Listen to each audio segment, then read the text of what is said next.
I've had some requests to go over this worksheet on critical angle and total internal reflection. So this is under the topic light, and this is for year 12 physics. So here's a question. Light is traveling from glass into water. So wherever it is traveling from is my medium 1, and wherever it is going into is my medium 2. The refractive index for glass is 1.5, so I just related the 1 to N1. And the refractive index for water is 1.3, so water is my medium 2, so I've got my N2. The angle of incidence, that is the angle in glass, is 23 degrees.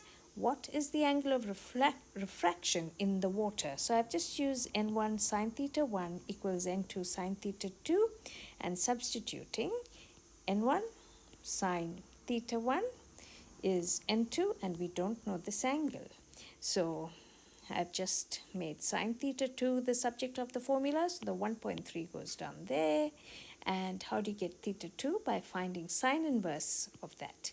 So when you do this on your calculator, two things to pay attention to. Make sure your calculator is in the degree mode, not in the radian mode, and you need to put brackets where I'm putting. Okay, and your answer is 27 degrees. So your N2 is that for water, it's kind of set here. And use the formula to calculate the critical angle for light going from glass into water. So from glass, so this is my glass. I've drawn a little diagram here. So this is glass, this is water. So this is light going from glass. So that's my medium 1. And critical angle is when your angle of refraction is 90 degrees. Okay, so using the same formula, and this is my critical angle, the angle in the glass. So N1 sine theta t is N2 sine 90. So my N1 is for glass, sine theta t, and sine 90 is 1, so it ends up as 1.3. And critical angle is sine inverse of 1.3 divided by 1.1, and you get 60 degrees. If the angle of incidence was 65 degrees, then this is greater than critical angle, so all of the light will undergo total internal reflection, such that the angle of incidence equals the angle of reflection. Why is it not possible for light to be totally internally reflected when it goes the other way from water into glass? The reason is water is less optically dense compared to glass. So light travels slower in glass. So the angle of refraction will always be less than the angle of incidence.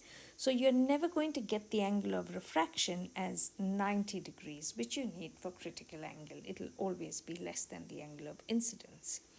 Now the next thing is a phenomenon called a mirage. So when heat radiates from a hot surface, such as sand in a desert or a tar-sealed road surface, the air just above the surface becomes very hot and changes its density. This layer of hot air is trapped between the hot surface and a cooler layer of air above. Hot air is optically less dense than cold air. Now this diagram shows how a ray of light from a distant object is reflected, and it kind of enters, you are driving in a car there. Okay, so in this, it is the incident light is going from a slow medium to a fast medium, because the cold air, it travels slower, and hot air, it travels faster. And because the angle of incidence is so large, it's bigger than the critical angle, so the light does not get refracted, but it undergoes total internal reflection, such that the angle of incidence equals the angle of reflection. So where is the person going to see the distant object? Below the surface of the road. You kind of see it like a shimmering thing, and that's called a mirage. And I hope this made sense.